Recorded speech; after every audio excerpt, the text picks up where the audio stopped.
What's going on, everybody? Welcome back to the Pop Culture Corner podcast. I am your host, Ty, and we have a great show for you today. I'm joined by stunt actor Adam Hart, and he has been in tons of our favorite things. And I'm super excited to go down the list and talk about some of his work. He's truly one of the best, and I always say that the stunt people and the people that just work on set are always a little bit underappreciated. And I don't think they get the, time in the limelight that they deserve for all the work that they do. And all, the stunt people especially take so many risks, and, they do the things that some people can't in order to get these movies made so we can watch them and love them. But before we get into all that, guys, make sure to like the video, subscribe if it's your first time here. Welcome. Thank you. We appreciate you. We love new people, new perspectives, and just new ideas. So feel free to leave a comment. And if you want to ask a question, send a super chat. Everything goes towards our breast cancer charity. With that being said, though, let's bring in Mr. Adam Hart. And I love the background, man. I told you that before. You're a Dungeons and Dragons guy. Oh, yeah. Yeah. Tried and true. You've been playing for how many years? Little over 35 years. Woo! Woo! Mm-hmm. And did you build this room from scratch? I did. I had a room in a house we just moved into. It was just perfect size. It's pretty awesome. I have it's something that I had always wanted. So, and luckily my wife let me do that. You gotta get Joe Mangiello over there. He's a big Dungeons guy. Listen, I was going through the list of things that you've been in, and listen, obviously, like, what stuck out to me was the Suicide Squad, simply because I just watched it, right? So, like, I saw James Gunn post a picture of you and David together, and I was like, that's really, like, you know what I mean? That's what set my mind off. However, I started digging deeper and deeper into your filmography, and man, oh man, have you been in some stuff. I've been very lucky. Very lucky. So, I mean, maybe you could talk to me, and we usually like to do it like this. How did you get your start in how did you pick this profession? It's I always wanted to do it. Stunts. When I was a kid, I didn't know what a stuntman was. I grew up in Orange County in Southern California, and I knew that there was action in movies. I would watch, all the old Errol Flynn movies where they're sword fighting, and but I would go to all of these live stunt shows in and around Southern California, like Medieval Times and the shows at Universal Studios and like the Batman shows and all these shows, and I was like, well, I could that seems pretty cool, and I enjoyed acting. I actually went and I got a degree in acting, and I even studied at the Royal National Theatre in London after I graduated from college. And then finally, after all that, I said, "All right, sweet, I can go do what I want to do, which is I can be a stuntman." So I went back home, and my first job was a night at Medieval Times, so sword fighting and horseback riding, and it was, and then from there, I just went and did all of these different shows, and eventually, met the right people and got my SAG card. And next thing I knew, I was doing stunts on the television show Charmed. Oh, Charmed! Oh God, oh, yeah. Charmed, man. I'm a Supernatural fan myself, and Charmed was always, like, Charmed, Buffy, like they all laid the groundwork for Supernatural to like end up being what it was. So we owe a lot to Charmed, and they revived it. Did they ever ask you to come back? Oh no, I mean, as a stunt performer and stunt double, it depends on where it's being filmed and Right, whatnot. right. And since that time, I mean, that was a long time ago. So I've worked as a stunt performer, and I still work stunt performer and stunt double. And as my reputation got better, I started getting to double some pretty awesome people who then kept me with them, and kept me with them to this day. And I'm very grateful and thankful. And honestly, I feel like I'm the luckiest guy in the world to get to do what I do. Now I'm coordinating, stunt coordinating and fight coordinating feature films and TV shows. And it's pretty awesome. I couldn't imagine. Well, I could imagine, but I couldn't imagine just like, especially someone like you who enjoys the content, enjoys the world, now getting to be a part of it and make it happen. It's got, that's a dream come true. And I really do. I envy you. So I figured, we could talk. So how was it when you got to do the Captain America one? Because Captain America, the first Avenger, you weren't just, doubling for Joe Schmo number 2. You were doubling as Captain America. And some of those stunts, they're pretty extensive. Yeah, and we that was what happened was they were doing some reshoots and additional photography. There was, they had shot it over in the UK, and then this happens on a lot of shows. They shot it over in the UK, and then it came over to the United States, and that to do some additional photography and basically change some of the action sequences to spice them up a little bit, or they had tested it and they wanted something else different. So I actually got to do quite a bit, and I got brought on, and the coordinator, who's my mentor in stunt coordinating and whatnot, and he brought me on his first time I got to work for him, and he goes, we were testing everything, and then he said, you should go try on the suit, and if it fits, then you're going to be the double for all of this. I go, oh, all right, this is awesome. So I remember going super secret, secure location. It was literally like the Avengers, and I went and I tried on the suit, and then I put on the helmet and was pretty blown away and pretty happy and very lucky to have gotten to do that. And then that was the only one that I doubled him on. After that, some amazing friends of mine just made him who he really is. They made it. My friend Sam Hargrave and Daniel Hargrave, and I know that. Know the names. Those guys, they're wonderful. It's awesome to watch Cap's evolution. I call myself old guy Cap, but it was it was fantastic. It was what an experience.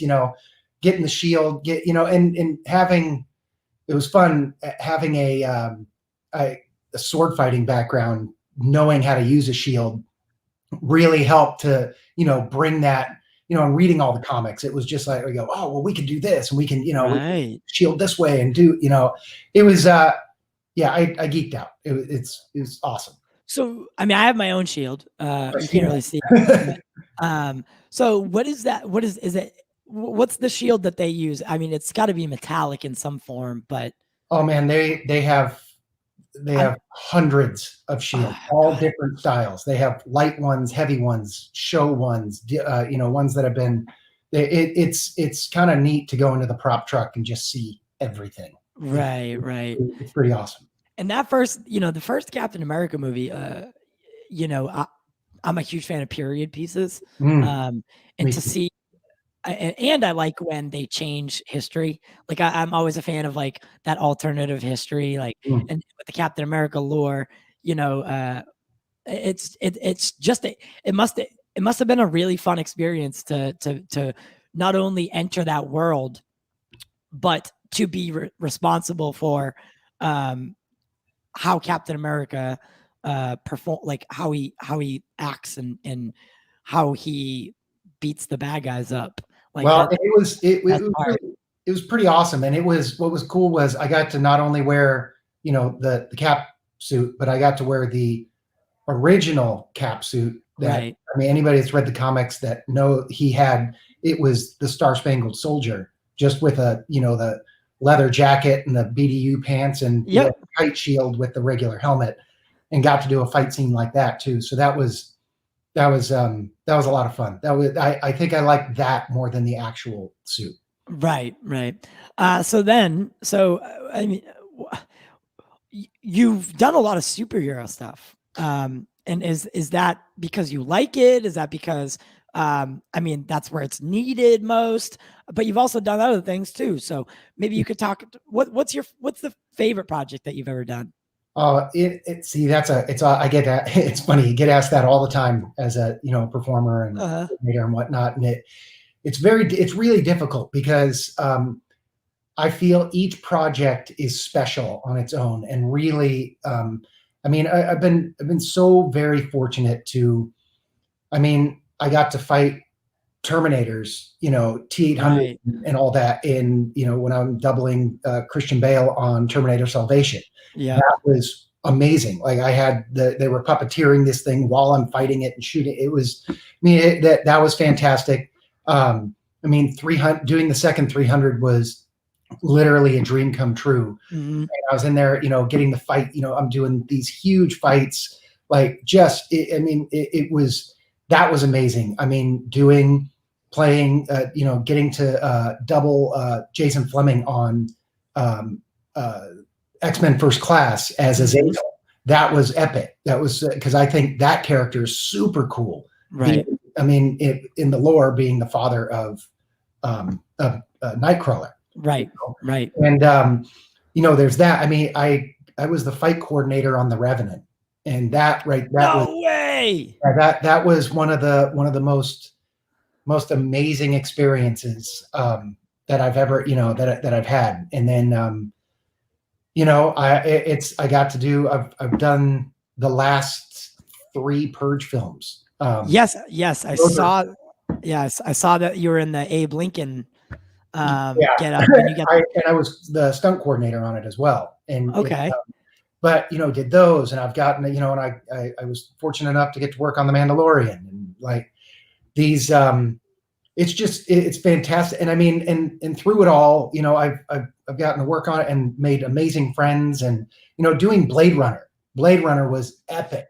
It was wonderful. I was 2049, right? Yeah, I was doubling Ryan, and I was also coordinating. So it was getting to work with Ryan, wonderful friend. Same thing with Christian. I'm so very blessed to double them, and my really good friend David Desmalchin, who I doubled in, the Suicide Squad. Suicide Squad. He and I met on The Dark Knight, and have been friends ever since that time. Right. So it's been pretty awesome. I mean, Blade Runner was. I mean, I got to fight Harrison Ford and work with him. And that was a huge. It's just one of those things where I definitely don't take it for granted. It's wonderful. So, I mean, okay, so let's talk about some sets then, because you've been in. I mean, I am astounded at what you have done. So I want to start we'll get to Suicide Squad, since I mean, I kind of want to end with that, because of course, no worries. Simply because I'm going to make you all stay here and wait. That's why. But so the Mandalorian, it's a new technology. It's being filmed in probably the future. It's going to be like the future of filmmaking. So what's it like to work in the volume?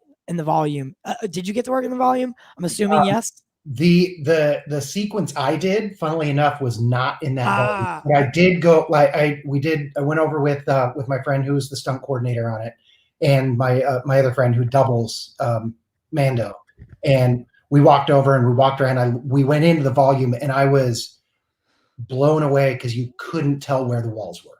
Right. And that's what I hear a lot. Like I hear Incredible. about that a lot, is where you can't see where the practical ends and the LED begins. And I felt like I literally felt like I was on Tatooine. I walked in and went, wait, am I in a docking bay right now? It was epic. Right.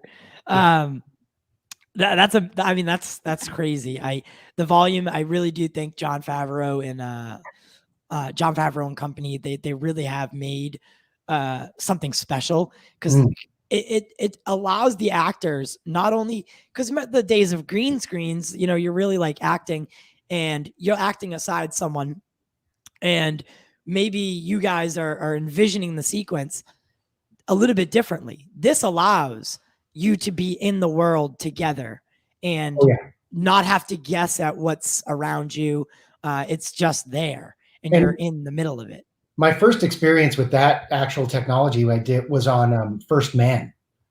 We had with Gosling, actually, yeah. So. We had they set it up, a big, massive, the LEDs, and we put the gimbals for all of for everything in the middle of it. And so if you're inside of, if you're sitting inside, the Gemini spacecraft, or you're inside the command module or the lunar module, and you're looking outside, you literally feel like, obviously you're not weightless, but you look and you go, holy cow, I'm in space, or we're landing on the moon, or it's such an incredible technology, and I can't wait to see what they do with it in the future. The only bummer with it is like getting to be on an actual set that these, that people, that craftsmen, that these sculptors and these people build. Right. Like on Inception, walking into,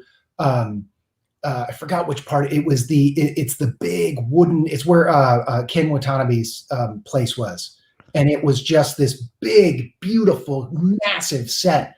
And I was just That's one of my favorite things walking onto these movies, is you see all of this hard, amazing work these people put in to bring everything to life. Yeah, and Inception's another one that I did want to talk about, because you've gotten to be on some of the most. Now, I'm not trying to say this to like stroke any egos or anything, but you have been on some of the most iconic sets. Just in film, like very yes, like it's actually very mind-boggling. Like, it blows me away to think about. Like, there's not a lot of people that can say that, because that's not possible. You can't be in all these movies. But for you can. And Inception was one of the. What was it like? Because that movie is. Oh, I had no idea what was going on. Just like it's so hard to follow.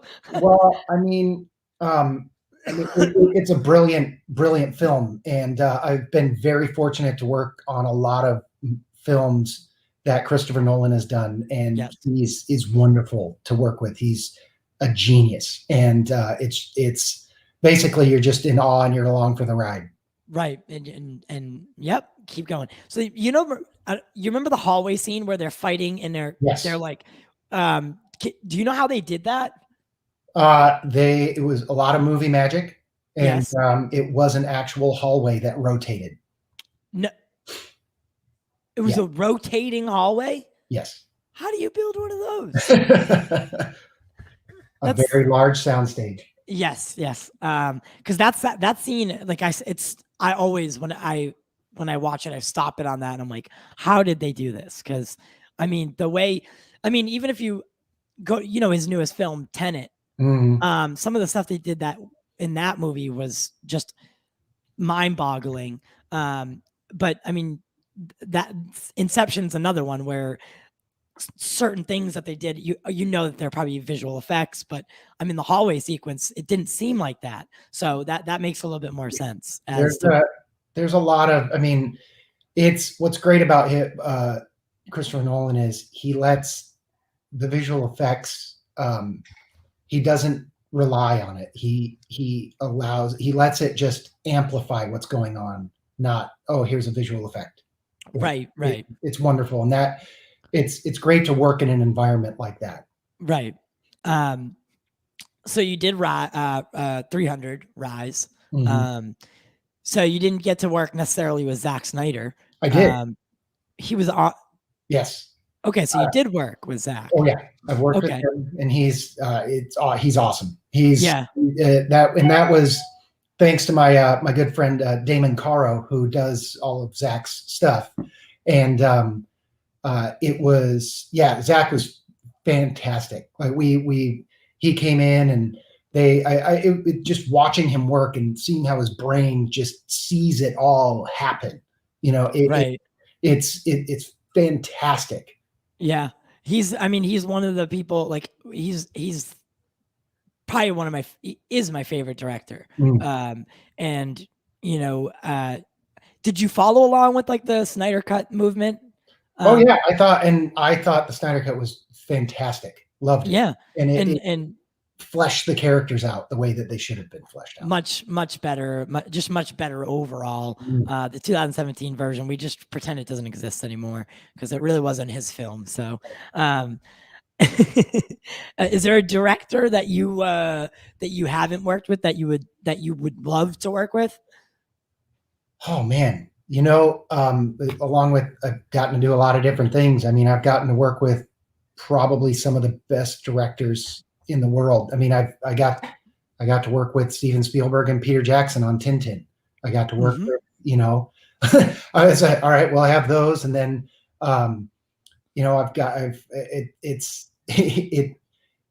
there's so many directors that I got to work. I did Alice in Wonderland. So that was, I got to work with these. Oh my God, it's a crazy movie. I got to work with these, all of these directors that, growing up, I'm like, this is why I'm doing what I'm doing. Right.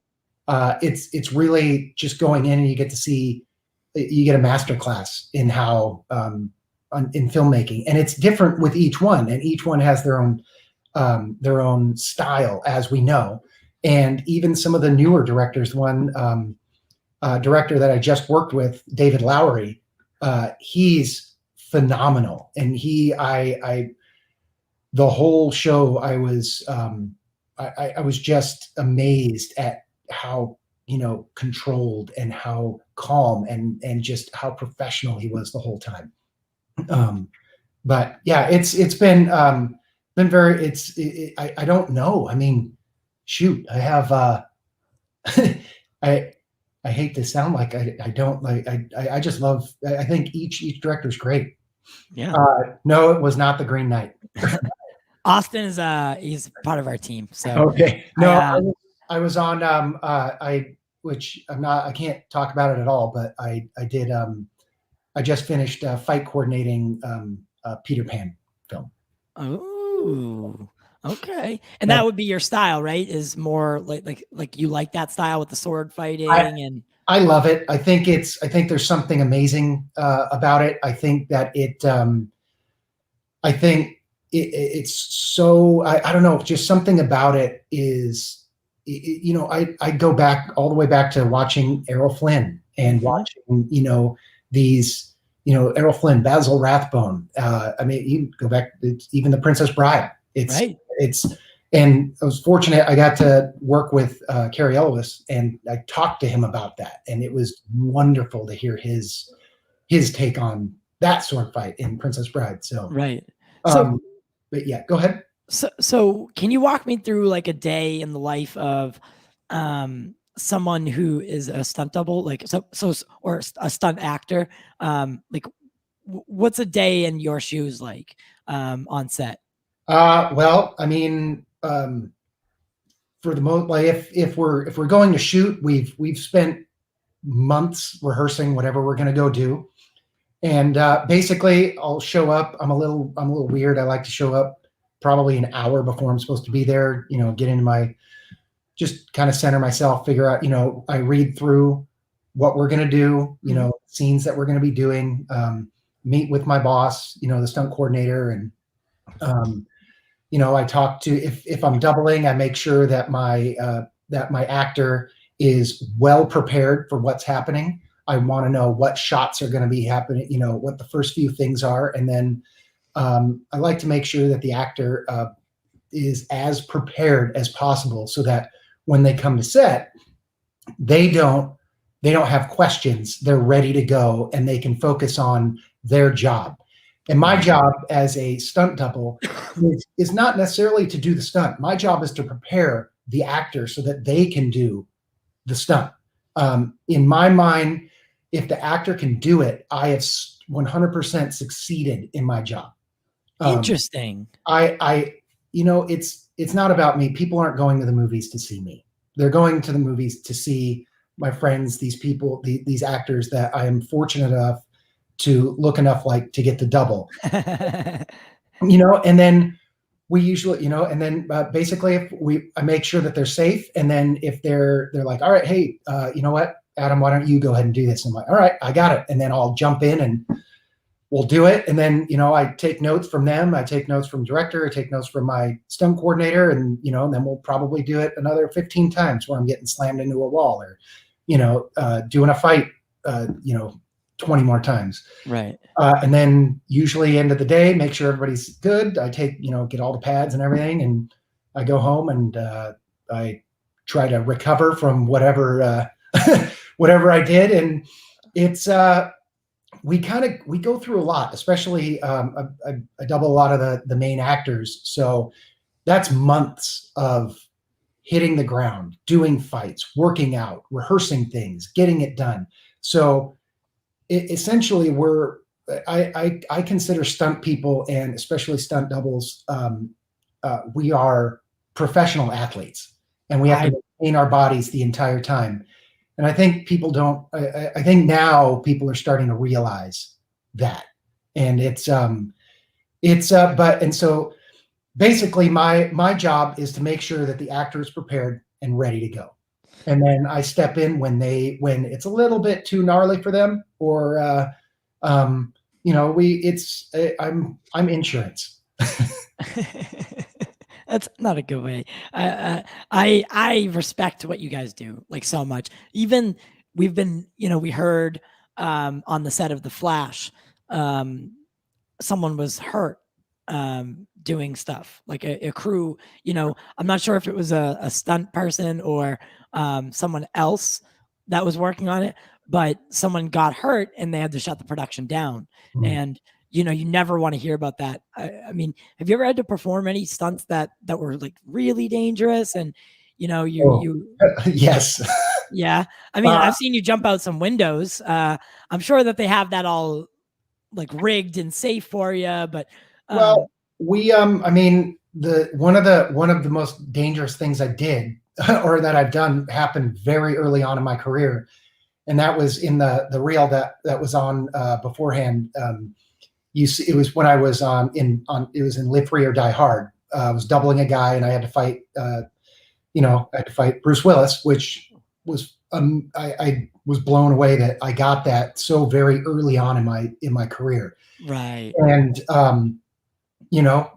Bruce, we figured out what we were going to do. He's going to headbutt me, throw me into a chair, and then literally launch me down a flight of stairs, backwards. And mm-hmm. that was a real stunt. That was an old school, just basically you go for it. We did as much prep as we could, rehearsed going, the shove, we rehearsed, what was going to happen. And then I felt as prepared as I could be. And then we went for it and got probably one of the scariest, but one of the most spectacular stunts that I've really gotten to do. I mean, it was one of the first ones, but I always go back to that because it kind of looks like I broke my neck, but I did. I was going to say it couldn't have felt good doing that, like going down the stairs like that. So I was 26 at the time. So that was a little while ago. And you recover from that, I do remember I landed, I got back up and was like, oh, sweet, I'm good to go. And then right. It was dead silent, looking like, oh my gosh, and then, I became the stairfall guy for a while after that. And then, I mean, but yeah, there's been some really, like on First Man, when I did the ejection out of the LLTV, I was on wires, but basically getting ejected through the roof of this of this vehicle, going up 220 feet in the air, Oh then my God. then grabbing onto the camera and operating the camera to give the good POV shot that I could while I'm up that high, while the wire system is simulating, what it's like, what the ejection seat does, what it feels like when the canopy opens on on the parachute. And then as it's coming down, I'm operating, and then, the explosion's going off, going through the explosion.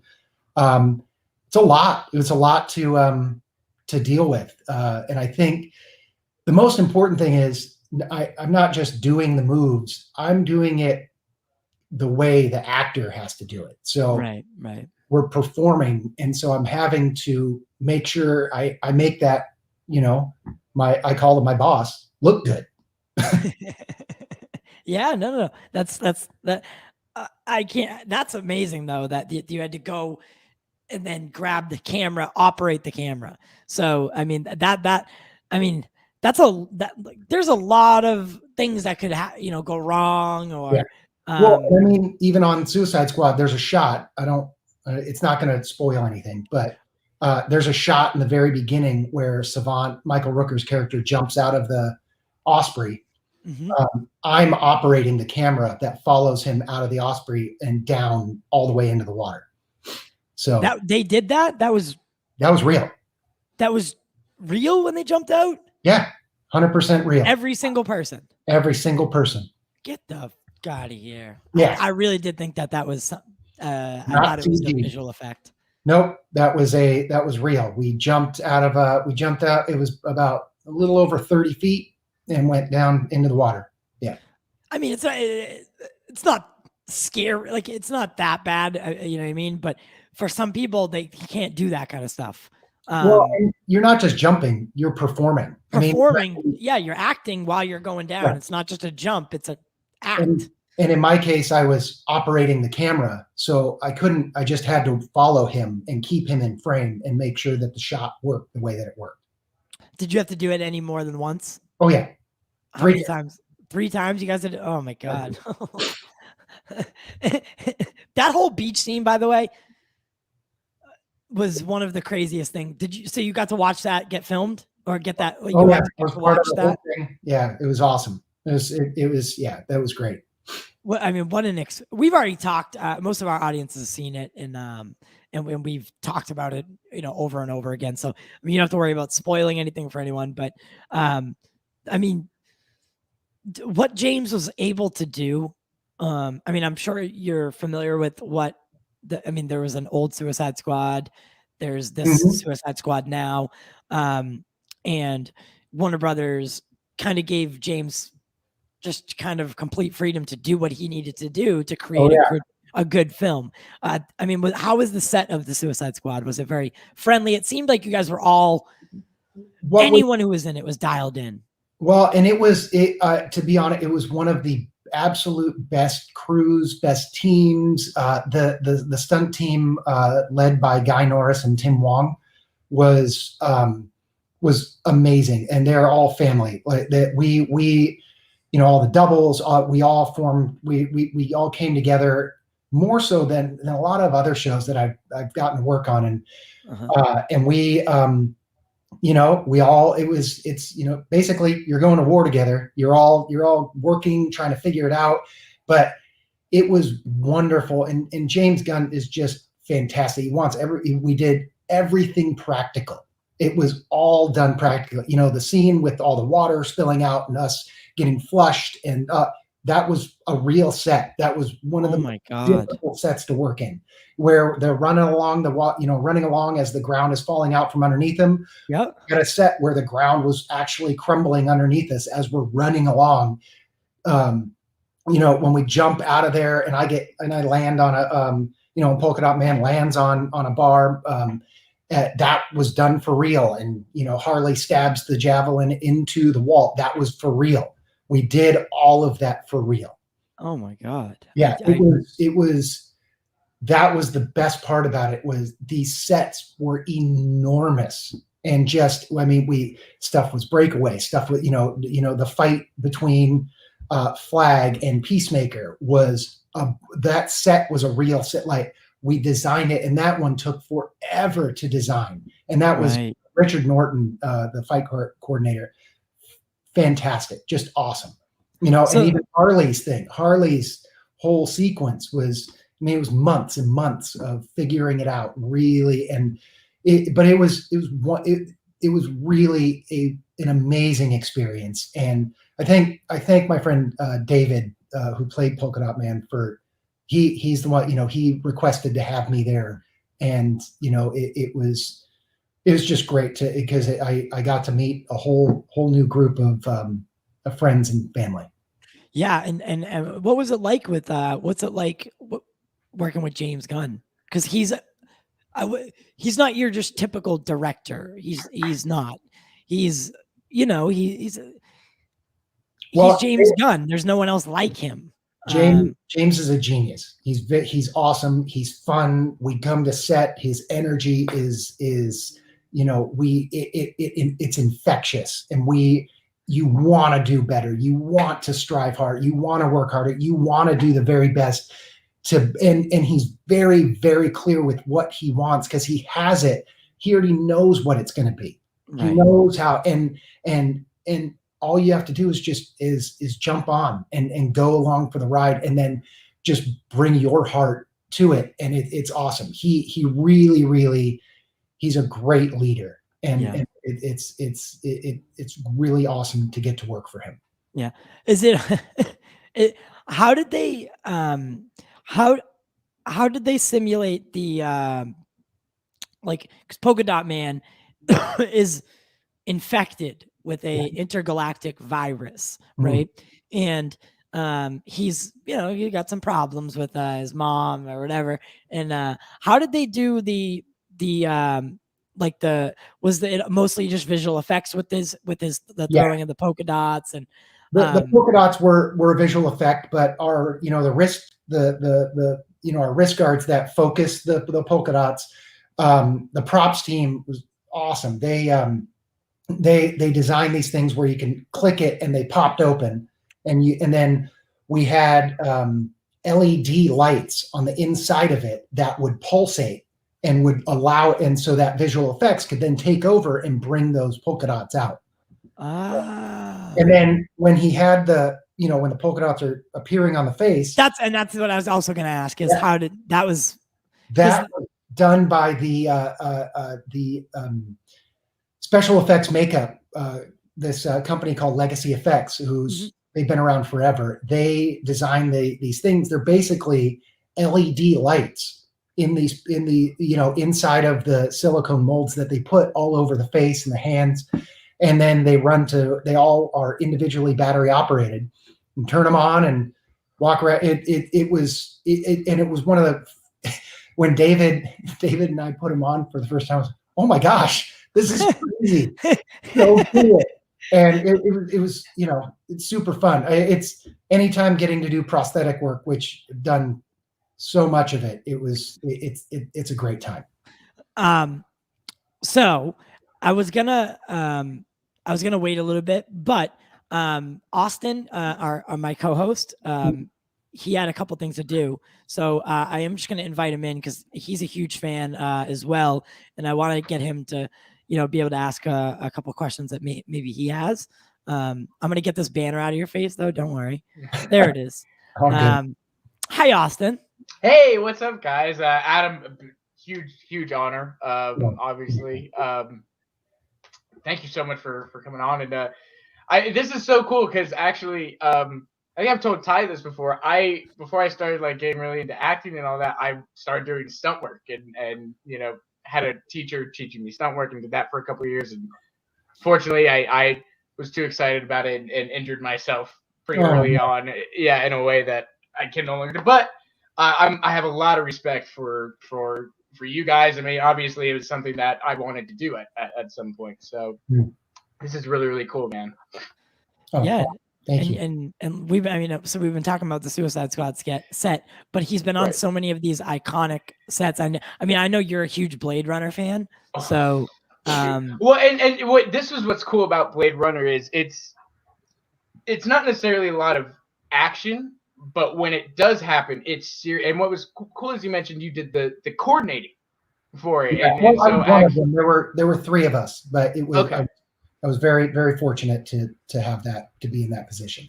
Yeah, and so that's what I thought was cool is like, so movies like that are big, but the action sequences there's not necessarily a lot, but when they are, they're big and they're really cool.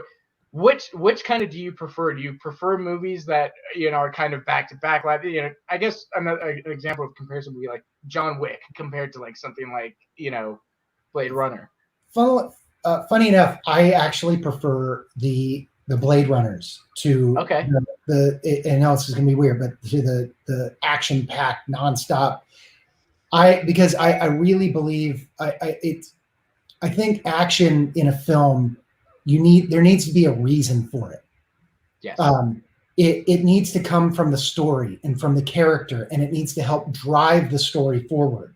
Now, if the action is just happening, just because we're going to do this cool stuff, for me it kind of takes me out of the film, and then I don't know, I prefer those like The Revenant. I prefer The Revenant, Blade Runner.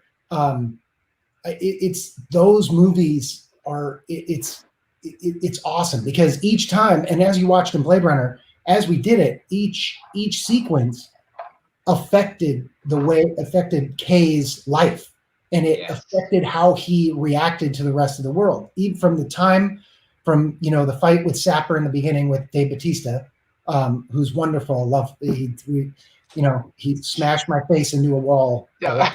And that was such a standout role for him too, man. Like it's such a small part, and he made it a big role. He made it a big role, for sure. And I mean, but that type of thing where, and in The Revenant, each time, he's going through this journey. That's what I love. And I mean, no matter what film I'm on, if I'm on, the big actiony movie, or if I'm on the small, that's where my brain goes. It can't be action for action's sake. It's got to be grounded and organic and story driven. And The Revenant, I mean, The Revenant was one of those movies that it was groundbreaking. I mean, I remember sitting in the theater and not really knowing what I was getting into. And that opening sequence in The Revenant where they're pinned down with the arrows coming in, I mean, my heart almost popped out of my chest because I could feel the tension. I mean, how was that coordinating that? Because I mean, that was the most realistic. Well, that was the brainchild of my mentor, Doug Coleman, and he was the architect of that. He was 100% like he had that locked down, and he made sure it looked smooth and made sure everybody was safe, and just made it amazing. The camera work, how it's framed, everything in it's a lot of rehearsal. I would only imagine. And then on top of it too, that everything that I've heard about it, that shoot was so intense because everybody you guys were depending on the actual daylight, the actual and it was natural lighting. Shooting in Canada through winter, and then we ended up finishing the movie in Ushuaia, Argentina, which is in the bottom of basically the bottom of South America. Ooh, wow. Yeah. Wow. Yeah, that's a movie, and that's one too that, like you said, the stunts it's not. I mean, obviously Leo's got the big fight at the end, right? But the stuff with the bear, the stuff when he's crawling, the stuff like all of that, Yeah, the bear fight was awesome. It was a very, very difficult thing to do, and it was like we basically I can't go into how we did it, yeah. but we basically pulled a rabbit out of our hat and made it work. Yeah, it's by far one of the most incredible stunt sequences probably ever put on film. Thank you. Yeah, I honestly, like when you see it in the trailer and when you see it show up, like when you see it in the trailer, a glimpse of it, you're like, oh, that's gonna be like a 2-minute thing. No, it went on for a good 11 minutes, and I'm just sitting. The first time I had to look away because there were moments I was like, wow, this is real. That's exactly what I imagined getting attacked like a bear would be like. And so you guys did a really superb job at bringing that to life. Is it true that that Leo was like super in character for like method acting for that role? He was very dedicated to that shoot. Yeah, I wouldn't say that he was method. It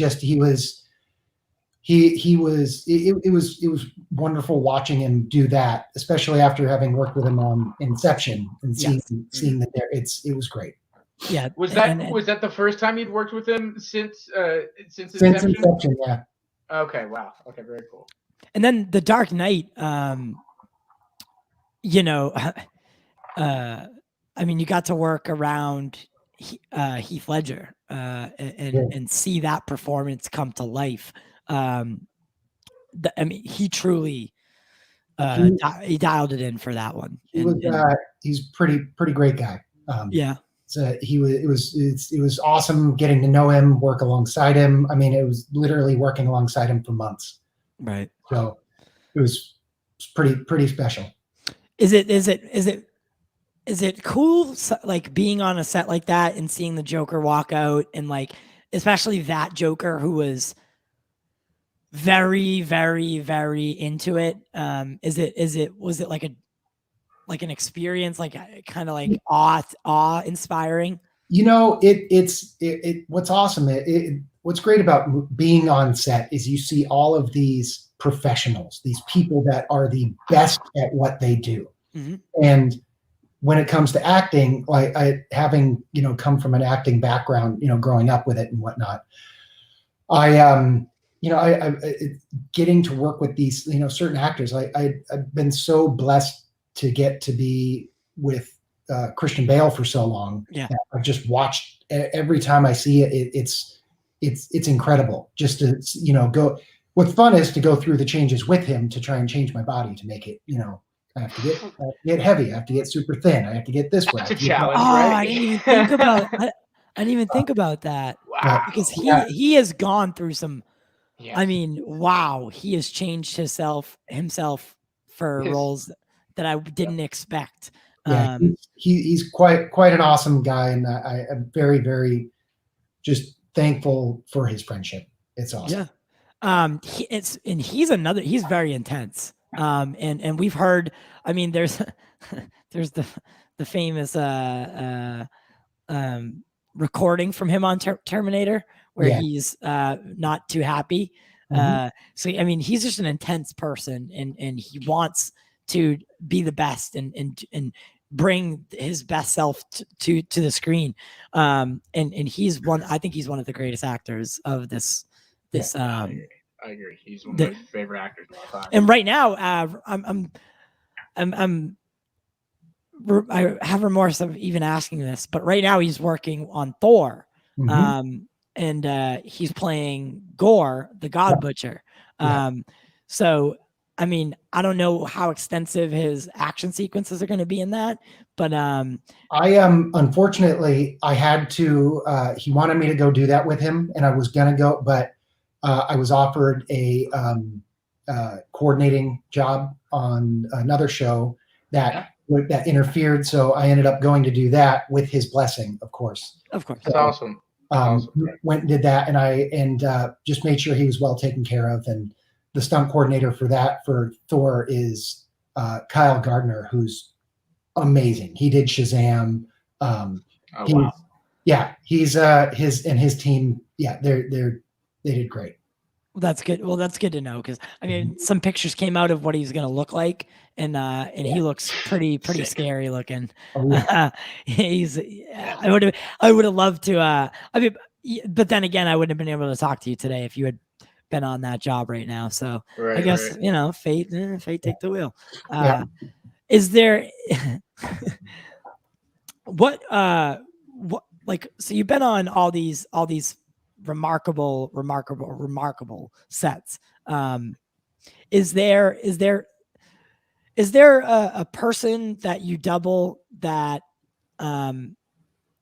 like that you, aside from Christian Bale, because I know you said he's like a really good friend, who else have you doubled that like you have grown together and bonded with? Well, I feel Ryan and I, Gosling and I have, I've doubled Christian for 12 years, Gosling for 10 years, and Wow. And David, I mean Das Malchin, he and I are. I just got off the phone with him yesterday because I said, hey, I'm gonna, I normally don't. It's weird. I'm not on. I don't blast stuff on social media. I'm not. Yeah. Like, it's because I feel a stunt. It's really weird because I come from an old school mentality in stunts where we're supposed to be unknown. Yeah. So and I feel like if I'm not known and my friends, my like David and Ryan and Christian, and they continue to rise and they, it's about them. And I know I said it before, but I think it's important for people to know about stunt people, to understand what we do. We don't, number one, we don't do it to be famous. We don't, we do it because we love our job, and anybody, like, to get hit by a car 7 times in a row, the job. Yes. But then Yes. the next day you have to go do a 400 move fight against all these other people, all banged up from getting hit by a car.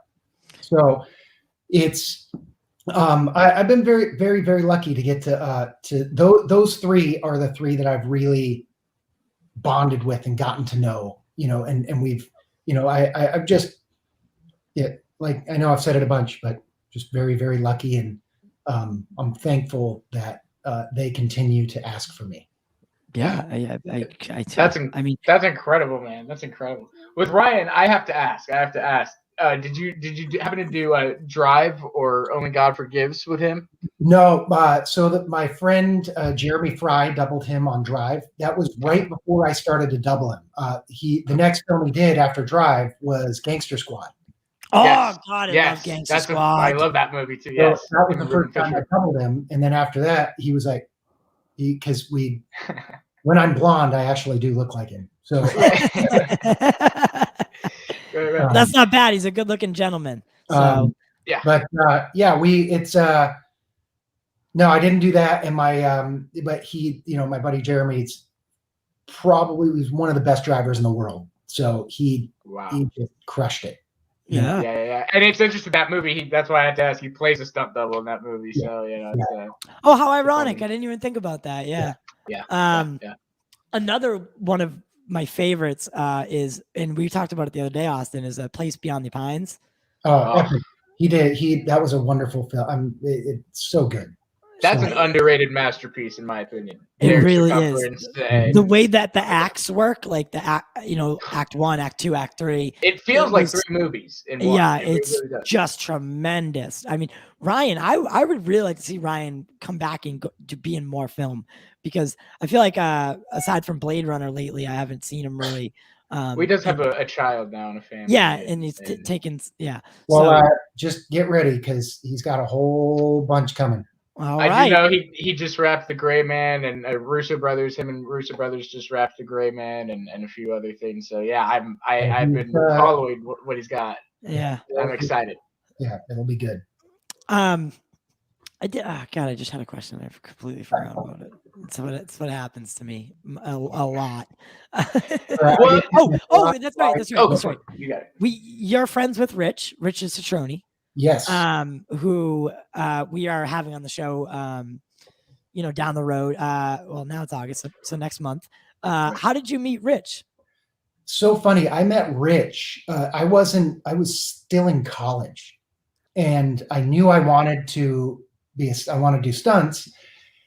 And I mean, shoot, he is the stunt person I've known the longest. And I'm so thankful for his friendship, because he's like, I met him through my uncle who knew a stunt, and I met him and we became friends. And then, I finished college and then started doing all these live shows, and I hadn't really seen him much. And then I saw him, and then we just started.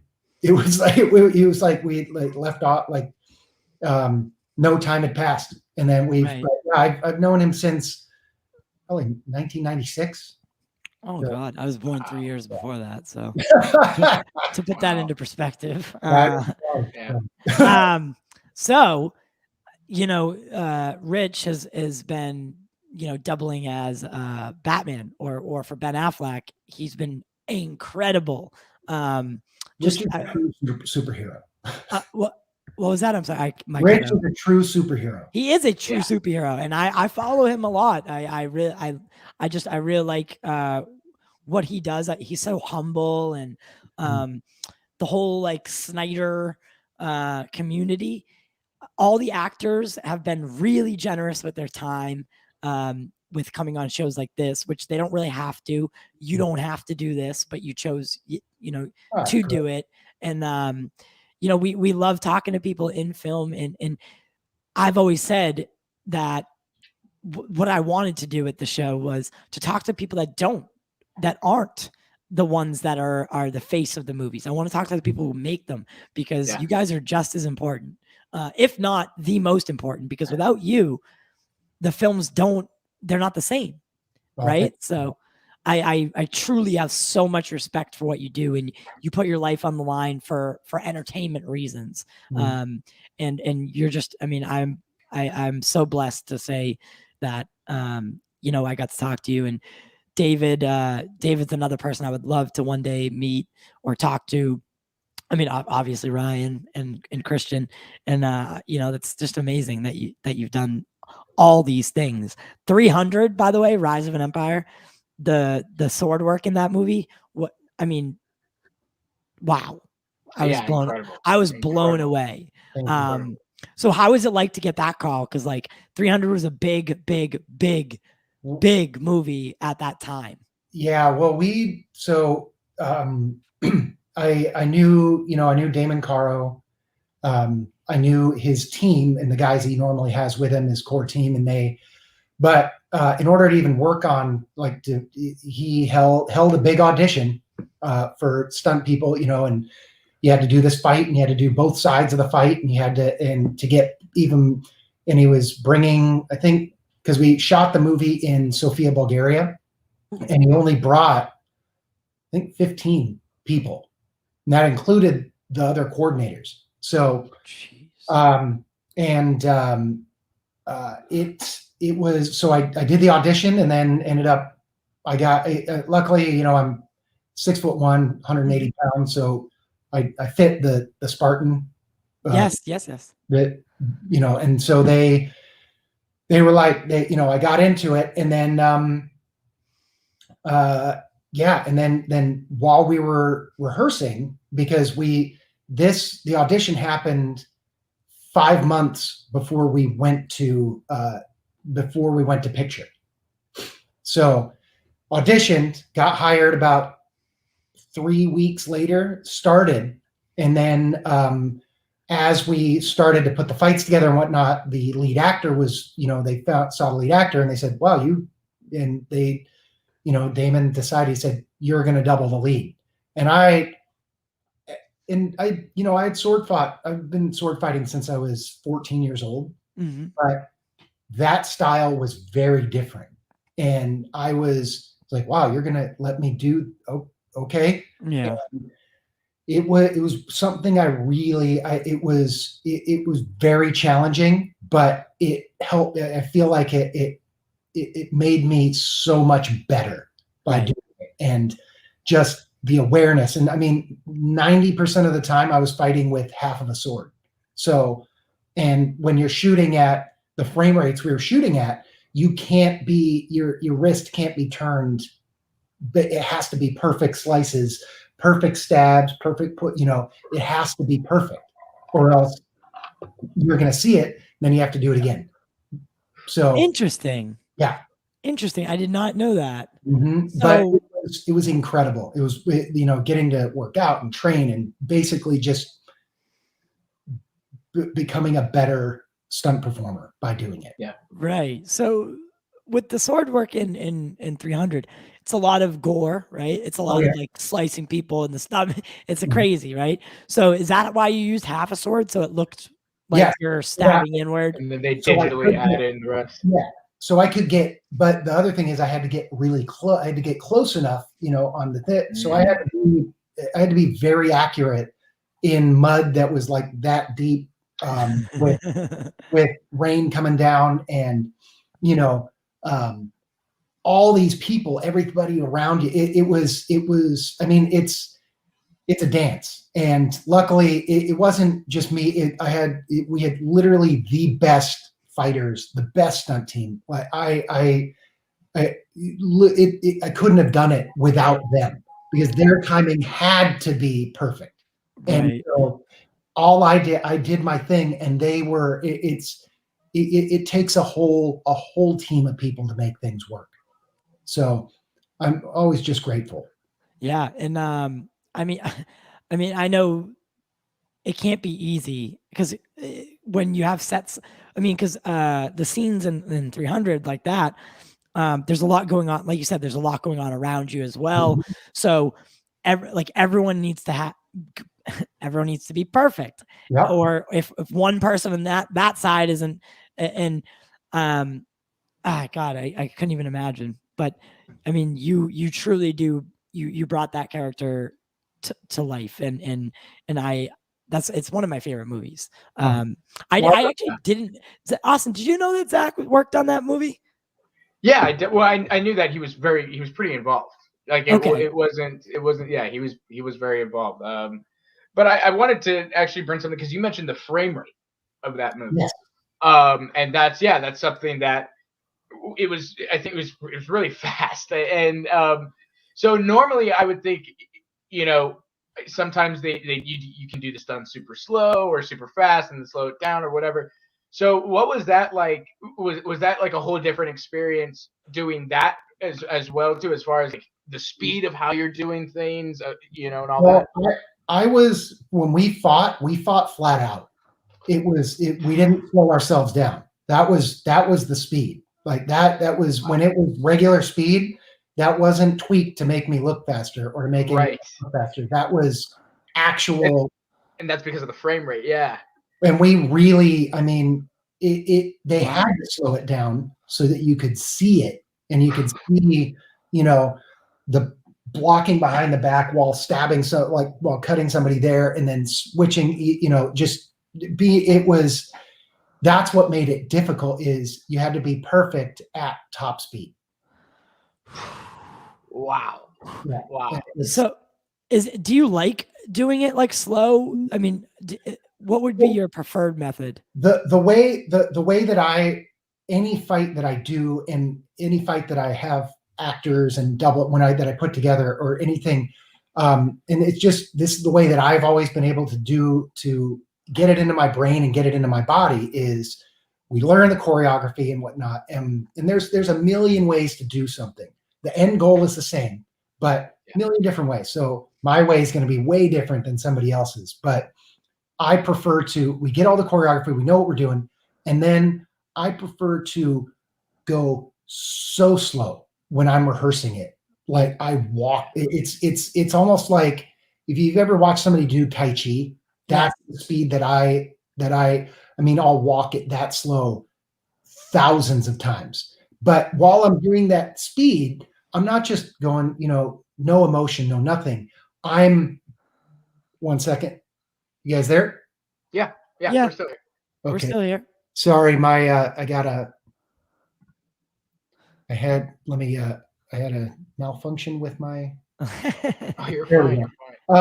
It's been happening like to everyone recently. It's not just you. So essentially, I slow it all down, but you keep the emotion and the intention in what you're doing.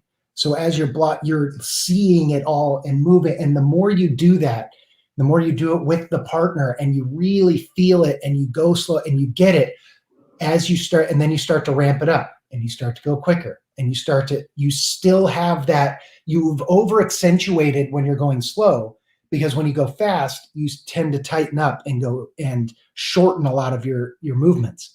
But since you've over accentuated going slow, your movements when you're going fast, it all moves and it flows together. It's pretty great. Oh, that's so.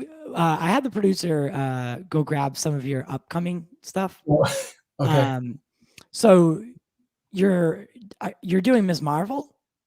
I did a bunch of previs and a bunch of conceptual stuff when they were just starting to figure out how her powers were going to work, what she was going to do, and working with one of my really great friends, Hank Amos, who did that. He really helped to he brought me in to be like, all right, what do we do? How do we make this work? I need to film this and really let's see how we can make this girl look amazing. So right. That show, Mark, I've been saying this, so now I can say to someone who actually worked on the show, I've been saying that this show is going to be a sleeper. Not a lot of people in the Marvel community are expecting it to like blow their minds, but I have this feeling that Ms. Marvel is going to be a sleeper hit. Like people are going to love that show. The character is fairly new in the comic books. And she blew up. Like she's a Pakistani girl, right? So, that community was like, now I have a superhero like me, and they ran with it, and I loved it. So I'm really excited for that. Plus, I'm good. I'd call friends, right? Anyone I have on the show is now my friend. I'm friends with Jeffrey Ford, who is an editor for Marvel, and he's now working on some of the Disney Plus shows and editing them, and he'll be coming on soon. So like what goes into these Marvel projects is just it's so much work and so much. So that must have been really fun to go back to Marvel after so many years. Oh yeah. Well, and it was fun, but because I had done Captain Marvel, so wait a second. You did Captain Marvel too? Yeah, that's me actually. You see, so if you look in I'm about to swear a little bit. So not the guy on the left in the back, but the guy on the right in the back. That's me coming out of the water. Oh, so wow. You've been a Skrull. I was the they built the prosthetics off of Ben Mendelsohn and myself. That's I was the they did the whole mold and then they designed it all. And so in the movie, I'm in it a lot as that, as one of those guys. Is there something you haven't been in, man? Like, is there a movie you haven't been in? I'm just kidding. And then you did Ant-Man apparently too. Yeah, I was in there briefly. You can't see me, but I was there. So I recently had Wayne T. Carr on the show. And I think this is the same project with the Tragedy of Macbeth. Yeah. Right? So so you're in that as well, or you're working on that as well? Yeah, I did. I doubled Banquo and the Seward, who does a fight with Macbeth. Right. That's and that's no, is Denzel on that? Yeah, Denzel's on that. Denzel and Wayne and So he wasn't. I mean, maybe you can give some more insight. He didn't know exactly when it was coming out or how it was coming out. No idea. I don't think anyone has I think he said Apple might have picked it up. They've said it comes out this fall on Apple TV, but it's going to premiere. It's going to do the festival circuit. I think it's going to do. It's going to be incredible. I walked onto that set and felt like I was on a 1930s or 40s movie set. Dude, you're getting me so high. I'm a massive Shakespeare fan, like massive. I also like when I started studying acting, that was the first thing introduced to me was Shakespeare, and so Macbeth is like one of my all-time favorite characters. But what's interesting about this is only first of all, is this the first Coen brother film or Coen film that you've worked That's on? the first time I'd ever gotten to work with that, and that was great. It was so much fun. Such a cool experiry. But it was only one brother directing this time around. Correct? Okay, very good. So what was the kind of like going into that? Were you kind of expecting like? I was super excited because I have a theater degree and I studied in London as well. So it's like I had like a dream come true. Yeah, and Shakespeare's a big part of like when I was in getting my degree, and it was like, well, that's what I want to focus on. Right. And I was actually in the show in college, so I knew it, and I was like, this is. It just made. I was just so excited to be in the film version of it, and to be in a. I can't say anything about it, but it's gonna be epic. Like it literally, I walked in and went, "This is what it's supposed to be." Oh man! And there's been some great Macbeth adaptations, actually. I'm a big fan of the Michael Fassbender one. That's the one. That one is amazing. Phenomenal. Yeah. And I know it's funny because fans are kind of back and forth with it, because I like when they keep the dialogue, the Shakespearean dialogue, the play dialogue, as they should. But I know a lot of people aren't familiar with the English, and it is a bit confusing to understand and stuff, and so. But I personally enjoy when they stick to that, and that movie, I really enjoyed that adaptation. Mm-hmm. Wow, just that's tremendous. So the Gray Man. So this is one of the ones. I know you said you can't talk about this one, but here are two guys that you've doubled for both of them. So that's did they fight over you for this one? Classic. And then Peter Pan and Wendy, and what is this for Netflix? It just Blonde? It's Blonde, yes. That's the Marilyn Monroe story. On the arms. And just so you know, Peter Pan and Wendy is going to be incredible. Okay, I'm taking your word for it. I really am, because like you said, that's true, like sword fighting. And I saw The Green Knight, and I immediately knew David is working on that next, and I put two and two. I was like, oh, if he did The Green Knight, No, I didn't, but I The Green Knight. I remember I had a lot of conversations with David about that. And it was he's an incredible director. No, for sure.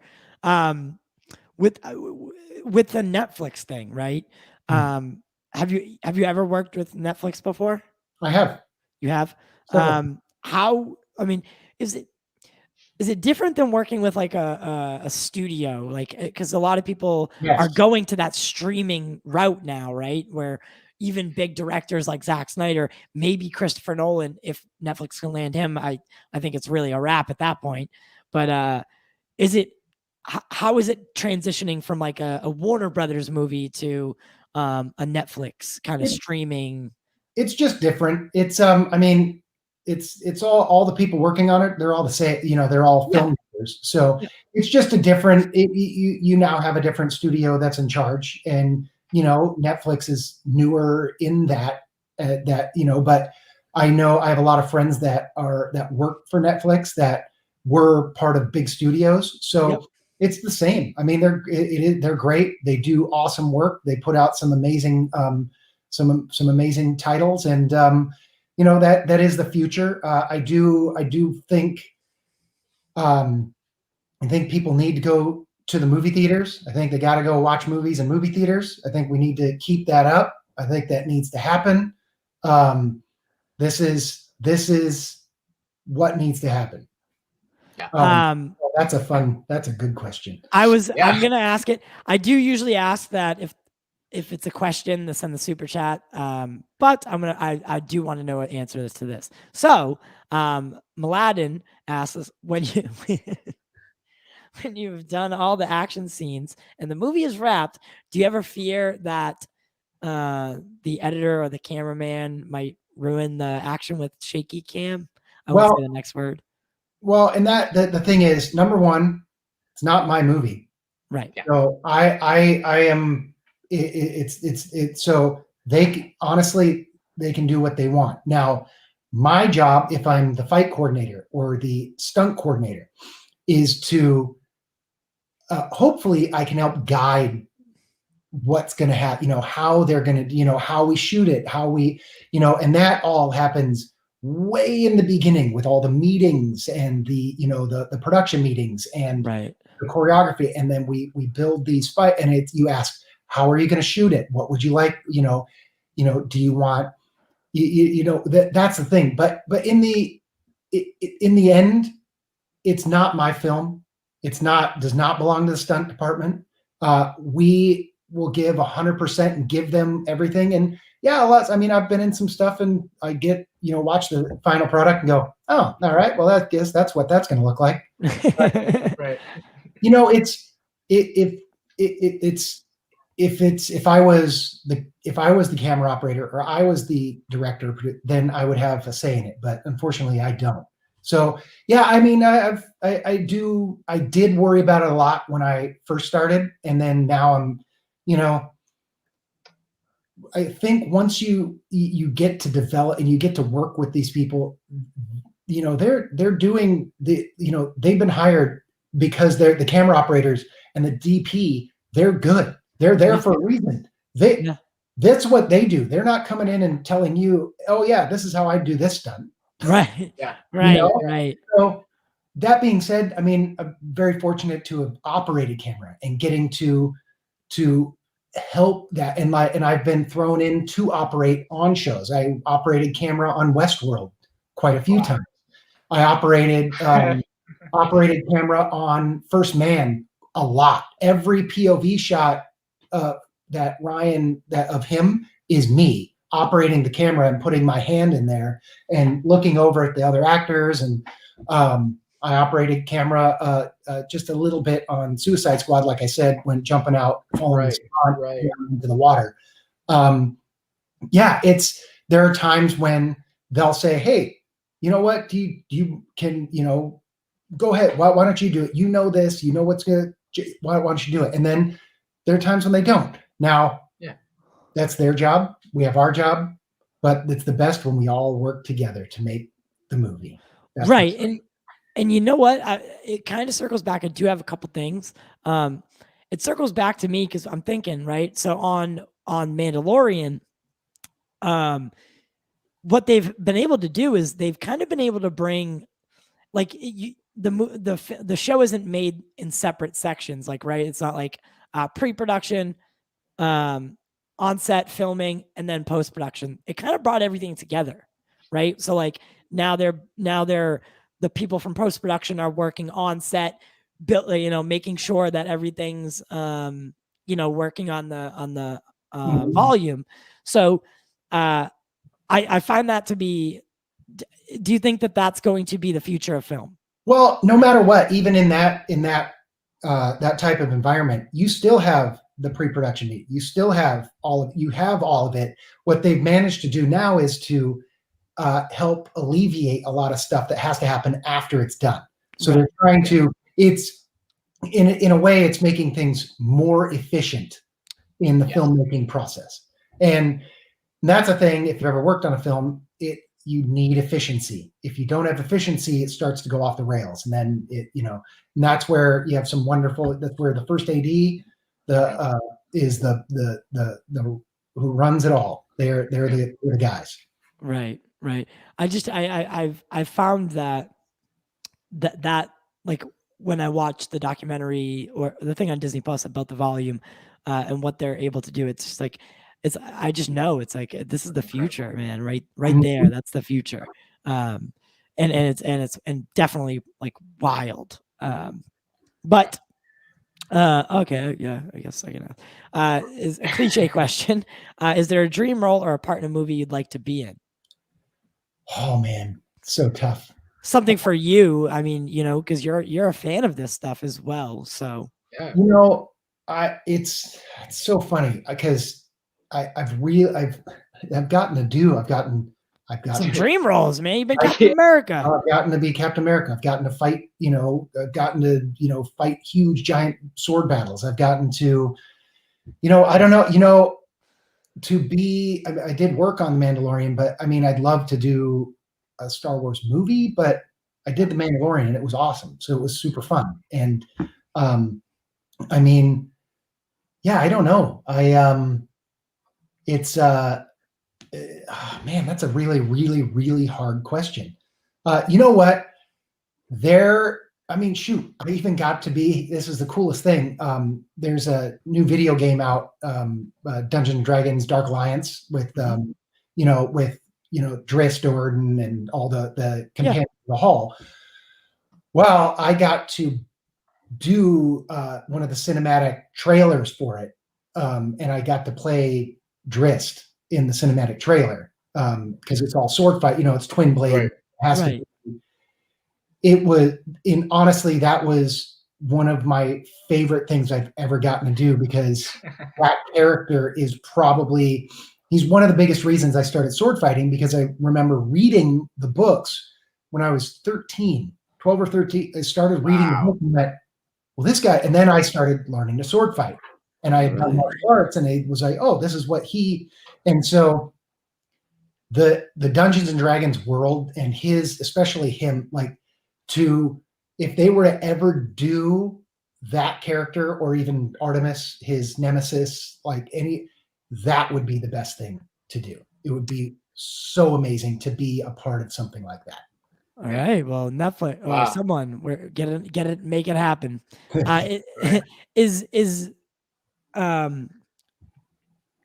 There's a lot of Skrull stuff coming, right? There's a lot of Skrull ties to the Marvel world, right? Mm-hmm. So would you ever reprise that Skrull role and continue to play it? Because I feel like there's a storyline that's about to happen. Oh yeah, it is. Yeah, but I have a feeling it would, yeah, I mean, it'd be great. It'd be fun. When I get to go to work, I think I'm so very fortunate and so lucky and so honored to get to be there that it honestly doesn't matter what I'm getting to do. I'm just happy to be in that environment, getting to create and bring things and create these stories that millions of people are going to see, that hopefully it inspires them to do, to want to create and want to go to the movies. And it's why I'm doing what I'm doing. I went to the movies. I watched the movie. It's like, it's the best business in the world. Yeah. And we do have some, I wanted to ask you a couple real questions, personal, not personal, but generalized questions. Because lately we've been having these talks. Do you have a fear that maybe movie theaters may be in trouble with the streaming? Being a person in film, how do you look at the transition to streaming? I think the art of going to a movie theater, and it's the same thing as going to see a live stage production of a show, right, of a play or a musical. The experience, watching it on, you can stream. It's on this tiny screen. It's great. And if that's the only way that you can watch a movie or you can go and you can experience it, then 100%. Or if you can go to a movie theater, go to a movie theater. Yeah. You go get some popcorn. You make an evening out of it. You go, you experience, you get locked in this, you go in this big dark box and you have this massive screen and you're placed in the film. You go to, if you can go see it in THX or, God, I hope they save the Cinerama Dome in LA because seeing a movie in there, that's history. That's what it's about. It's like, I got lucky enough on Gangster Squad. We filmed at the Grauman's Chinese Theater on Hollywood Boulevard. So we had to go in there. I got to go to the premiere of Ford versus Ferrari at the Grauman's Chinese Theater. That's why we go to the movies. That's what it's about. It's about all of that. And I do fear that that it is going by the wayside, but I have a feeling Netflix or any of these streaming places, they will purchase these places and just put their movies there. We've talked about that as well. I mean, look, and that's the beauty too of directors like Christopher Nolan, who has that stance of, no, my movies, it has to go in theaters first. And Netflix now being willing to go like, okay, well, we're willing to. I mean, they did it with Martin Scorsese. They do it. They've been doing it for the past couple of years. So obviously, even this year with Zack Snyder. So yeah, I think I completely agree with you. It will be in their best interest, to, I agree. Like that what we were talking about is like, all right, so what if Netflix now this is all hypothetical, if Netflix were to purchase AMC, right, and it became Netflix theaters, and you had there's tiers for Netflix prices, right? So the bottom, like you have ads, then no ads, then 4K. Then we'd have a step up where you could, if you had that membership, you could walk to the Netflix theater and be like, hey, I want to watch this movie in theaters rather than see it on my TV. Well, so I think profit wise for them, it would be more profitable to just, you still go to the movie theater and you pay to get your ticket. Yeah, it's owned by Netflix. It's just a theater owned by Netflix. Yeah, that's what I think. But it gives them exclusive. Exactly, but it gives them exclusivity to their theatrics. So if they did that with AMC, keep AMC, but only the Netflix movies are going to AMC. Right. Yeah. So Austin, I think you had a question, right? Yeah. I had, because you were talking, just about all the stunt coordinating and just your love for all of it, and it just kind of made me wonder, because it's obvious too. You love it all, man. You love the acting. You love being able to operate the camera. You love being able to take the hits. It's just. So, would you ever want to do something like directing or something? I mean, obviously, you have people like David Leitch. That's made it pretty. At some point, that's definitely a possibility. I think I'm a firm believer in you work your way up into those positions. Some people, they get there quicker. Some people don't. I enjoy coordinating. I enjoy the conundrum of it. I enjoy figuring the puzzle out. It's all a magic trick. And so trying to figure out how it all works together and everything, I love that part of being the stunt coordinator, because the stunt coordinator is not just stunts, they're filmmakers. And I think, so yeah, I mean, I'll, second unit direct some stuff and do that. It is what I like to do, and I will do it. But I'll never force it. It'll happen as it happens, as all things in life do. You force it and it tends to make things difficult. So you just kind of keep riding the wave and make it all work. Yeah. That's one of the most beautiful answers ever, man. Yeah, Love it. It really is. And before we wrap up today, I right around that hour and 30 mark, which is the key time. I mean, the future of so I know you're going to be in a lot of projects coming up. And I would love to have you back maybe after some of the other stuff that you're doing next, because those things are, definitely some stuff I want to talk about after seeing them and once you're allowed to talk about them. Once you're allowed to talk. Yeah, exactly. I guess that's the real answer, about to talk to them. But what is directly coming out next? I can't, from that list, is it going to be Macbeth that comes out first? Yeah, Macbeth will come out first. And then I think it's, what is it? Oh, let me see. So we have Macbeth. Sorry, let me see. And then White Noise. That won't come out for a while. Oh yeah. I would probably, I'm gonna say Miss Marvel, and Peter Pan and Wendy and Blonde. Those ones will be the first few. And besides Macbeth. Macbeth will come out before. Beautiful. Yeah. Cool. And now, and this has been such a pleasure, man. You truly are a testament to like why we love these movies, right? Is because of all the work that goes into them and all the blood, tears, and sweat. I mean, like I said before, you put your life on the line sometimes. I mean, there are a lot of people who have lost their lives in that line of work. And does that ever scare you? I've lost some good friends. So, I mean, does that ever, is kind of that in the, I hate to say it, is that ever in the back of your mind that like, because I couldn't work like that, right? You have to just keep going, and the technology nowadays is, you know, pretty safe and hard, you know. So I mean, that's, like I said, you guys are a testament to what filmmaking is, and you need to be right up there with everyone else as the face of these movies, because you truly are what makes them happen. And I love your passion, man. Your passion just for all of it. It shines. It gets me hyped up. You know, it gets me hyped up about. Reminds me why I love movies and filmmaking and all that, man. And I love it.